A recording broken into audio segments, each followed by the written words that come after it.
Hi and welcome to third module in our course of GST. This module is going to be dedicated to input tax credit. In the first module, we saw that reforms, particularly in the area of input tax credit, is what makes GST such a big deal. So it's now time that we dive deep into the provisions of input tax credit under the new GST law. We've divided this module into 5 subsections. We'll start off by checking out how the input tax credit mechanism actually works in the current tax structure as well as under the GST regime. We'll check out what is the status of input credit under reverse charge mechanism and try to get at the concept of the negative list. Why exactly is there a negative list? A list of items on which input tax credit cannot be claimed. Here's a quick recap of our journey so far. In the first 2 modules, we've seen that there are too many indirect taxes in the current tax regime and GST solves it.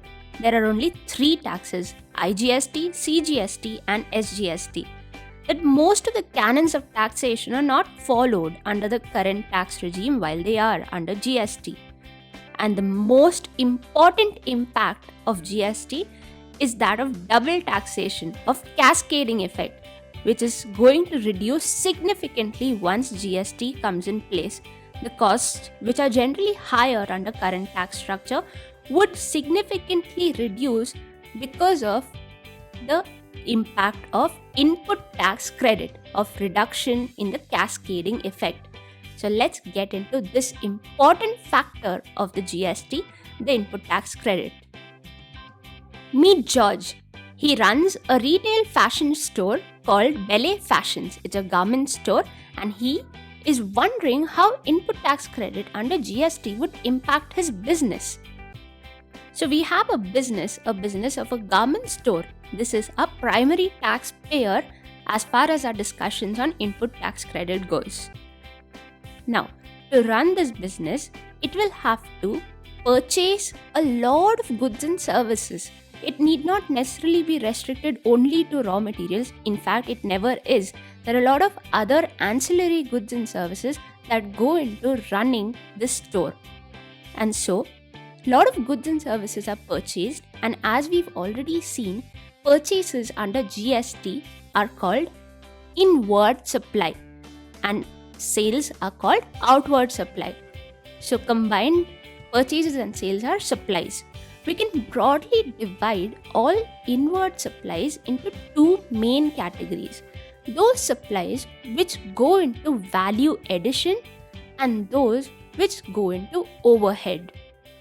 Value addition are those purchases of goods and services that directly go into creation of output, into production, while overhead are those which do not directly contribute to output creation. You may be wondering why we are discussing value addition and overhead in input tax credit. Why economic concepts here? Well, this concept would make it very easy to understand all the provisions related to input tax credit. We've studied these provisions and we think that this particular concept ties back all the reasons behind all the provisions.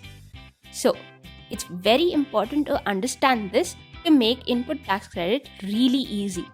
So, value addition generally adds to the GDP of an economy. Any government in any country would definitely want to promote value addition. Our government, with the motive of economic development, have laid down provisions in GST which definitely encourage value addition. There are many ways in which a tax structure can incentivize something it wants to, like abatement, subsidies, exemption, and input tax credit. For our purpose, we'll focus on 2 of these ways: exemption and input tax credit. In order to incentivize value addition, the government can either give exemption, that is, there will be no GST levied on supplies which go into value addition, or they'll offer input tax credit, which is an indirect way of incentivizing value addition where tax is levied, but input tax credit on purchases would mitigate cascading effect. It's either or situation. Either the government will give exemption or it will give input tax credit. It's common knowledge that financial resources are limited. The same is the story with the government, and in order to incentivize value addition, the government will have to disincentivize overheads to balance its financial resources. In order to disincentivize, the government will not allow input tax credit on these supplies. And so, overheads will fall into a category called the negative list. And this is how we'll have three main categories of supplies. These categories are driven by the carrot and stick concept, where the carrot is given to promote something. The carrots are exemption and input credit, and those on which the government does not want to give any promotion, any incentive, fall in the negative list. So you have the exempt supplies, the supplies on which input tax credit is available, and negative list, which is the list of supplies on which ITC is not available. Keep this concept in mind. Grind it deeply, because this will help throughout our discussion in input credit. This will make all the concepts very, very easy.